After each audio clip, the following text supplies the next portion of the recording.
So, here we are. It's funny how everything begins with so these days, doesn't it? When you hear people being interviewed, they always start with so. And I have to start with so. So, here's my news I want to share with you. I don't know how to say this really. Well, it's not difficult. I went to see my doctor just before Christmas for a flu jab. I'd heard it was going to be a bit bad this year and thought maybe a flu jab would be a good idea. Keep me in circulation. I had things to do, you know. So I went to see my doctor, Tony. He was at my school, a year or two above me, but I've known him and he's been my doctor for many, many years. And he said, well, let's have a general checkup, you know, an MOT, and see if everything's all right.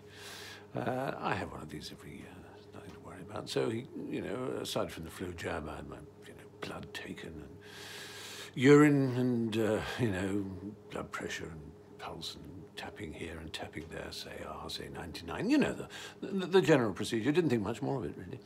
Then next day, he called me up and he said, I'm a little worried about your PSA levels. Now, I don't know if you know what PSA levels are.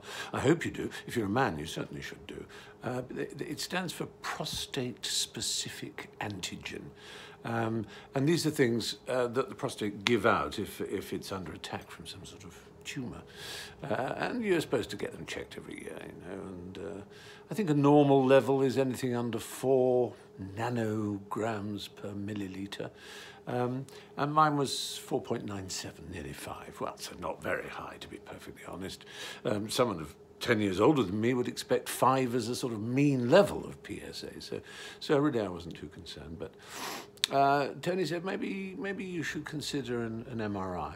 It seemed to be taking a bit of a sledgehammer to a peanut, but I said, okay, you know, just keep him happy, and I was supposed to keep myself happy as well.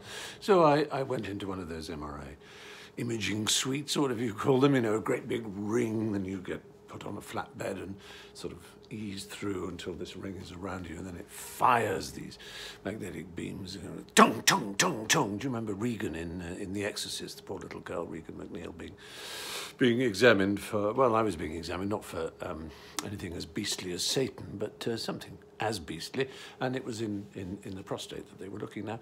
What is a prostate? You may well wonder, and I'm still not that certain myself. It's not an organ so much as a gland, I believe, and it sits between a man, because only men have them, a man's bladder and his old fella, his todger, I suppose, and it has a tube going through it from the bladder, and that eventually ends up in the urethra, and it does something to make the sperm more fluid once it hits its target, I suppose. Makes I don't know, makes it less viscous. Oh, goodness knows.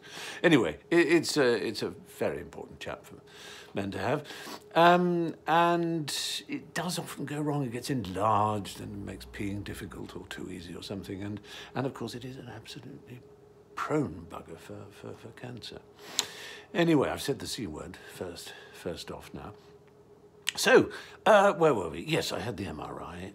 Again, went home, didn't really think much more of it. Then the next day, Tony calls again, and then he says, oh, Stephen, something rather mischievous showed up. Good word, Tony, mischievous.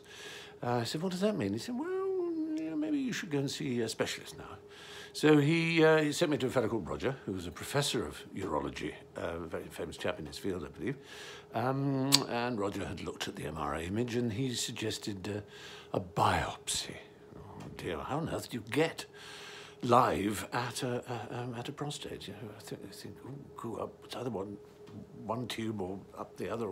Well, anyway, it's all very personal and undignified, this story, so I might as well bite the bullet and come clean with you. It was a transrectal biopsy, so some sort of thing went up and took a clip of living tissue from the prostate. It's not an experience I'd recommend to my worst enemy. Really very unpleasant feeling. It's like taking an ice core, you know, in the poles. Anyway, they took these 2 bits out of me, just to be sure. Again, another wait, and then get the results the next day. And yes, indeed, there is a cancer there. A carcinoma, an adenocarcinoma is the correct word, I believe. And these things are graded. There's a particular grading system for prostate cancer. It's called the Gleason score. And my score was 8, it seemed. We'll come to that a bit later, but that's high enough to warrant some sort of treatment. And the next stage was just to make assurance doubly sure, as Lady Macbeth puts it, or is it Macbeth? One of them, and have a PET scan. One of these things where they inject you with some sort of radioactive material, gallium arsenide in this instance, I think, or just gallium, not the arsenide. No, I'm thinking of something else there. They inject you with gallium, and then it sends around the system, and any bit that's in any way cancerous is lit up, shows avidity, I think is the technical term. So, I'm sorry if I'm boring you, but anyway, I'll get to the chase. Again, that gets done, and I come back, and another night of waiting, and the next day, yes, indeed, there it is. Doesn't seem to have spread the cancer, because what you don't want cancer to do is to spread from one area to another. Metastasis, they call it. You don't want it to metastasize, to spread its cells, to send them all over the place, because then you've got a heck of a job dealing with it. There didn't seem to be metastasis, but one of the lymph nodes, they surround the lymph nodes, surround the prostate like a sort of necklace, and one of them had something which called for active surveillance, according to the radiologist who looked at the image. And so I went again to see Roger, the urologist, and he looked at the PET scan, and he looked at the MRI scan and the biopsy results, and we had a couple of options. One was radiotherapy, but that's a very long and difficult process.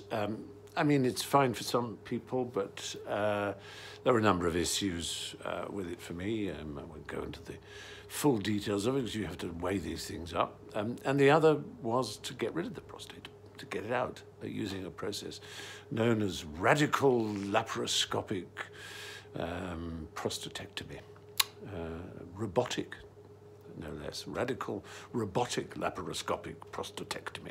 In other words, sending little robots in through tiny holes that are pierced in your tummy. And that's what the operation we decided on should be, because he also wanted to take out some of the lymph nodes, just in case there was a spread there. So where are we now? Well, we're in December and it's nearly Christmas. So an operation is decided on. And in the first week of January, I had the operation.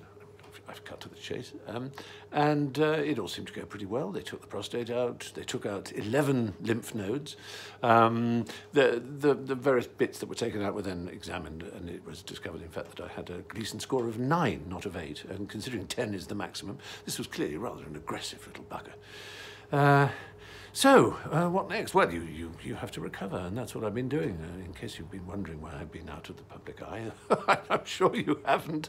But I have been keeping my head down as much as possible, because obviously you want to get better without strangers with the best intent in the world sending you all kinds of cards and flowers and letters, because well, you have to answer them all, and I wasn't quite up to that. It's a bit of a business having an operation like that. It's like there are 5 holes punctured in you, so it's like being stabbed 5 times. Admittedly, you're asleep, and it's all very antiseptic and hygienic and so on, and like a stabbing in the street. But to the body, it's the same. It's the same rather traumatic effect, and you think you're going to recover really well, but it takes longer than it might, and it's all pretty undignified and unfortunate. So my family and my divine and darling husband, of course, were just marvellous, and those few friends that have known have been very discreet and kind about it. Because cancer, you know, in the end, that's a word that just rings in your head. Cancer, I've got cancer. I went around saying to myself, I've got cancer. Good heavens, Stephen, you're not the sort of person who gets cancer. I mean, I know it's an old cliche, but you don't think it's going to happen to you. Cancer is something that happens to other people. You're probably now looking into my eyes and seeing, oh yes, I can see he's the kind of cancer-y person. I can see that now. That's how one looks at people who've got cancer. You almost wonder, is there a particular smell, a particular aura they give off of their cancer? What a horrible word it is. It's one of our real taboo words, isn't it? I knew an old woman who couldn't even say it. She couldn't say death or killed or died or any of those words, or cancer. She once described someone as having because it's a sort of thing, if you have Tourette's, you might say cancer a lot. It's just one of those shocking, hard, difficult words. And so far as we know, it's all been got. Are there greater chances of me getting other kinds of cancer now? Apparently not. If you get prostate cancer, you don't necessarily find yourself more susceptible to other kinds. But I won't know for sure until my PSA levels are checked, and they should be 0 now because I have no prostate. So the prostate-specific antigen, the PSA level, should be 0. But if there is anything left on the bed of the prostate where they've taken it out, then maybe that will spread, and I'll need radiotherapy, and the whole damn thing will start again. But for the moment, I'm fit and well and happy, and I just wanted to let you know, because rumours had started to swirl, you know, goodness knows, you know, I'm not the most important person in the world, but if you are ever on television and do things in the public eye, people naturally seem to exhibit great interest, and a newspaper had called up, and I thought, well, before the gossip gets silly and ill-informed, I might as well come clean. So there you are, Stephen Fry, my fight with cancer. Of course, it wasn't a fight. I just submitted and let the surgeon, and the surgeon Ben was wonderful, and Roger the urologist was wonderful, and Tony, my doctor, wonderful. Generally felt my life was saved by this early intervention. So I would urge any of you men of a certain age to think about getting your PSA levels checked. And then, of course, it's all about discussing what the outcome, what the plan should be with your specialist and your doctor. I can't tell you how fortunate I am. Yes, I did go private. I'm insured. My union, the Screen Actors Guild, insures me in America, and I'm insured over here too. And I don't think, in fact, I know, because my surgeon works mostly for the National Health and does exactly the same procedure all the time for all kinds of men, because 1 in 8 men will get prostate cancer at some time in their life. It's overtaken breast cancer, as you may know, but which is not particularly important. It's not a rival match or anything. And it's 1 in 4 if you're of African descent. So that's the epidemiology of it. So it really is very likely that if you're a man, or not very likely, but there's a strong possibility that you will, you know, get it, and so it's worth checking your PSAs and then going from there. It isn't always necessary to have it out in the way I have. I'm not saying that's, of course, always the answer. The answer is to discuss these things with your doctor.